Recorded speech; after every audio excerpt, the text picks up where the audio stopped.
Hello दोस्तों, आपको ये नया वीडियो मुबारक हो। मैं सुधांशु अंतानी आपको आज फिर कुछ बात करना चाहता हूँ। आपसे बात करता हूँ तो बहुत अच्छा लगता है। तो दोस्तों, उन मित्रों के लिए मैं चंद मुद्दे देता हूँ जो आपको मार्गदर्शन देगा और कहीं पे आपको डर निकालने में और नहीं डरने के कारण भी देगा। सबसे पहले ये है, आप जो कुछ भी कर रहे हो, आप जो कुछ भी सोचते हो, उस पे आप अपने आप पे यकीन करें।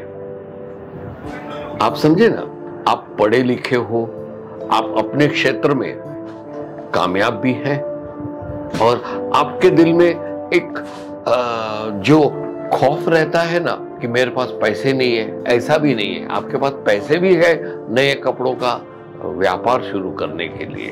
तो ये चीजों पे आप अपने आप पे भरोसा रखें। दोस्तों, अभी एक सीधी लाइन में एक ही चीज बताऊंगा कि दुनिया में अनगिनत लोग हैं, मैं भी हूं, आप भी हैं, और जहां पे जाओ वहां पे इतने सारे लोग होते हैं, वो सबके लिए भी कहीं ना कहीं ये नया होगा, कुछ न कुछ नया वो करते होंगे।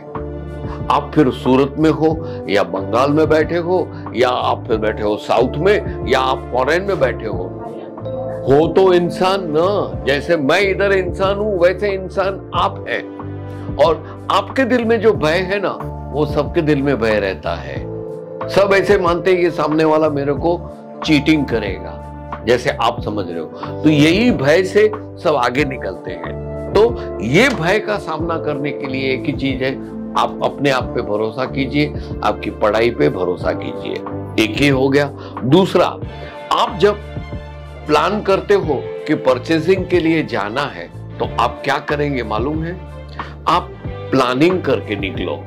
तो कहने की बात यह थी कि आप जब कपड़ों का व्यापार शुरू करना चाहते हो, तो आप जैसे बजट है, कौन सा कपड़ा खरीदने का है, कहां से खरीदने का है, ये सब चीज आप जब सोचते हो ना, तो आप कहां से कपड़ा खरीदोगे ना, ये भी प्लानिंग करके आगे निकलो।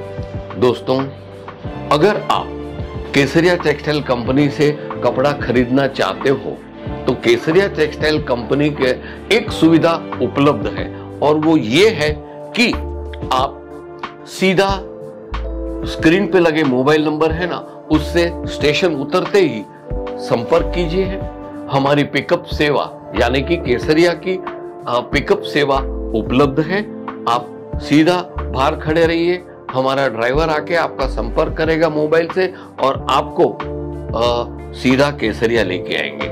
इससे क्या होगा कि ये चोरी चबाड़ी का 420 का जो कामकाज आपको भय में था ना, वो निकल जाएगा। एक छोटी कहानी के माध्यम से आपको बताना चाहता हूं, आप अपने स्वार्थ का, अपने मतलब का त्याग करें, रास्ता अपने आप निकलेगा।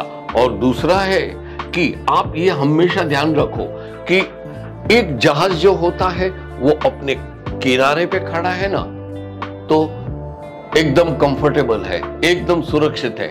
लेकिन वही जहाज जब सामने किनारे जाने की सोचेगा ना, तो उसको बहुत जोखिम उठाना पड़ेगा। बस दोस्तों, ये कहानी मैं सुनाता हूं, आप सुनिए। एक महाशय थे। एक महाशय ने सोचा कि भाई, मैं इतने सालों से मैं नौकरी कर रहा हूं, तो मैं आगे कामयाब क्यों नहीं हो रहा हूं? मैं कपड़ों का व्यापार कर रहा हूं, तो मैं ज्यादा प्रगति क्यों नहीं कर रहा हूं? उसने तुरंत सोचा कि उसको कुछ करना चाहिए। तो उनके बगल वाले शहर में, थोड़ा शहर दूर था, उन्होंने सोचा कि मैं 2 दिन की छुट्टी ले लेता हूं और वो जो गुरुजी हैं उससे मैं पूछ के आता हूं कि उनको क्या, उनका मार्गदर्शन क्या रहेगा। वो गए वहां पे। जाते जाते जाते रास्ते में उनको एक महाशय मिले। बोला, क्या कर रहे हो? तो बोला, मैं जा रहा हूं एक गुरुजी से मिलने को, वहां पे एक विद्वान है, उनसे मार्गदर्शन लेने का है। तो अरे, मेरे को भी जाना है, लेकिन मैं जा नहीं सकता हूं। आप एक काम कीजिए, मेरा लड़का जो है ना, वो 20 साल का हो गया वो बोलता ही नहीं। तो मेरे लिए वो प्रश्न पूछ के आना। हाँ ठीक है, मैं पूछूंगा। वहां से वो एक रात रुक के उनके घर में आगे बढ़ा। तो दूसरे दिन सुबह उसने देखा कि अरे ये स्टेशन पे इतनी भीड़ भाड़ है, मेरे को ये स्टेशन से जो ट्रेन पकड़नी है ना, वो बाजू के शहर में जाने के लिए मेरे पास टिकट के पैसे होते हुए भी मेरे को रिजर्वेशन नहीं मिलता है। तभी एक वृद्ध स्त्री आई और उन्होंने बोला कि बेटा क्या कर रहे हो? तो माँ जी मेरे को बाजू के शहर में जाना है, मैंने अनरिजर्व टिकट तो ली है लेकिन मेरे को बैठने की जगह नहीं है, रिजर्वेशन नहीं है। तो कोई नहीं बेटा, आजा मेरे साथ में, लेकिन तेरे को बैठने तो दूंगा अगर तू पहले ये बता जाता किधर है। वो बोलता मैं बाजू के शहर में जा रहा हूँ, एक गुरुजी है उससे मेरा प्रॉब्लम पूछने जा रहा हूँ। तो उसने बोला कि ठीक है तेरे को बैठने दूंगी, लेकिन शर्त एक है, तू मेरा प्रॉब्लम भी उधर बोल के आना। बोला आपका प्रॉब्लम क्या, सवाल क्या है आपका? तो मेरा सवाल ये है, गुरुजी को ये पूछने का है कि मेरा जो लड़का है जो गुजर चुका है, मेरे पास इतनी धन दौलत है, तो मैं ये धन दौलत किसके हवाले छोड़ दूंगा? मैं छोड़ नहीं सकती हूं। तो वो बोले वो उसको मैं छोड़ दूंगी, ऐसा उसको बोलना। तो बोला ठीक है। ऐसा करके दूसरे दिन सुबह वो पहुंचा उधर और गुरुजी को जाके प्रणाम किया और उधर वो जो सलाह मशवरा कर रहे थे वो कार्य खत्म हुआ। तब उसकी राह देखते थे कभी ये जो गुरुजी है उसको अंदर बुलाए और मेरे को पूछे तो मैं मेरा प्रॉब्लम का क्वेश्चन पूछूंगा। ये सोचता था मैं, ठहरो, मेरे को उनसे सिर्फ एक ही क्वेश्चन पूछने का है, तो मैं रिक्वेस्ट करूंगा तो मेरे को 2 क्वेश्चन पूछने को बोलेंगे, लेकिन मेरे पास ये जो महाशयों ने जिसने मेरे को मार्गदर्शन दिया, जिसने मेरे को अब मेरे मदद की है, तो उसका मैं प्रश्न पूछूं या मेरा पूछूं? सवाल तो 3 हो गए और पूछने के हैं 2। तो उसने बोला कौन सा पूछूं? वो तीनों का देखा कि एक तो महाशय का लड़का था जो बोल नहीं सकता है, और दूसरा ये है कि उसने बोला है कि उसकी धन दौलत किसको देके जाए। ये दोनों का प्रश्न था। और तीसरा प्रश्न खुद का था कि मैं जिंदगी में कामयाब कब होऊंगा। तो ये सोचते सोचते वो कर रहा था, इतने में स्वामी जी ने अंदर बुलाया, गुरु जी ने कहा जाओ अंदर। तब उसने सोच लिया कि मेरा सवाल है ना छोटा है, मैं तो कैसे भी नौकरी तो अभी कर रहा हूं, हाथ पैर मार के 2 वक्त की रोटी निकाल लेता हूं, मेरे को मेरे सवाल की नहीं पड़ी है। वो 2 प्रश्न पूछ लूंगा और मेरा रास्ता अपने आप निकल जाएगा। साहब को पूछा कि सर जी मेरे ये प्रॉब्लम है, पहले तो मुझे ये बताइए कि मेरे एक रिलेटिव का लड़का 20 साल का हो गया, बोल नहीं सकता है, तो वो कैसे बोलेगा? तो उन्होंने एक कागज पे एक मंत्र लिख के दिया संस्कृत का कि ये 2 बार वो मन में बोलेगा ना, तीसरी बार वो बोलने का शुरू करेगा। वो खुश हो गया।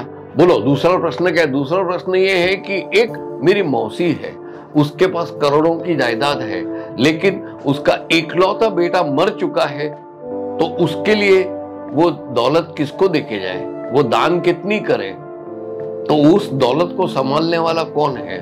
तो उसने सोच के गुरुजी ने तुरंत बताया कि बेटा तू एक काम कर, उसको बोल, मौसी को बोल तेरे घर साथ में आए, तो तेरे साथ रहेगी, तेरे लिए खाना पकाएगी और सब हो जाएगा। तो ठीक है सर। अभी 2 प्रश्न हो गए। उसने हाथ जोड़ के वहां से निकल गया। लौटते वक्त वो आके मौसी को बोला, मौसी बोलती है ना रे बेटा, मैं तो एक काम करती हूँ, तूने जवाब जो दिया है कि मैं तेरे घर रहूंगी और तेरी रोटी चपाटी बनाऊंगी, लेकिन तू तो नवयुवक है, तू शादी करके आराम से अपनी बीवी के साथ रह सकता है। एक काम कर, मैं तेरे साथ आती हूँ, मेरी पूरी धन दौलत तेरे को बेटा मान के तेरे को सुपुर्द कर देती हूँ और फिर मैं चली जाऊंगी हरिद्वार या कहीं यात्रा पे। ये तो खुश हो गया, उसको पैसा मिल गया। सीधा वो आया दूसरे उनके पास, बोला सर जी आपका प्रश्न मिल गया है। तो क्या है कि आपके बेटे को ये मंत्र 2 बार दिल में बोलने को कहिए, तीसरी बार जैसा ये बोलने जाएगा, ये जोर से अपने आप बोलना शुरू कर देगा, उसकी आवाज खुल जाएगी। उसके लड़के ने ऐसा किया और तीसरी बार में तो वो बोलने लगा। ये माश है तो बहुत खुश हो गए। बोला भाई शहर में मेरी जितनी भी फैक्ट्रियां हैं, जितने भी मेरा कारोबार है, उसका मालिक आज से तू आराम से काम करना। मैं यहाँ पे बैठे बैठे मेरे बेटे के साथ रहूंगा और जरूर पड़ने पर मेरे बेटे को तेरे पास भेज दूंगा। ये तो हो गया। अभी उसने सोचा मेरा प्रश्न क्या था कि मैं जीवन में आगे कभी बढ़ूंगा और मेरे को धन दौलत कभी मिलेगी। ये तो सब हो गया। दोस्तों, ये कहानी से मेरे को जो 2 मुद्दे कहने थे मैंने आपको बता दिया। पहले तो ये था स्वार्थ को त्याग कीजिए। ये भी हमारे नायक ने अपने प्रश्नों को साइड में रख के दूसरों के प्रश्नों का हल ढूंढा तो वो भी हल मिल गया उसको। और दूसरा ये था, एक जगह पे बैठा रहता अपने घर में कि मैं कामयाब कैसे होऊंगा, तो वो कहीं नहीं जा सकता। वहां पे वो सुरक्षित था, लेकिन उसको कामयाबी लेने के लिए दूसरे किनारे जाना था, तो वो हाथ पैर मार के दूसरे किनारे पहुंचा तो उसको मदद मिली और वो कामयाब हुआ। दोस्तों, वीडियो लंबा हो गया, लेकिन आपको ये चीज आज बहुत बतानी जरूरी थी, जिसके लिए आपसे साथ शेयर की। मैं आपसे विदाई लेता हूं, तब तक के लिए नमस्कार। साड़ी कुर्ती या हो लहंगा, सही दाम का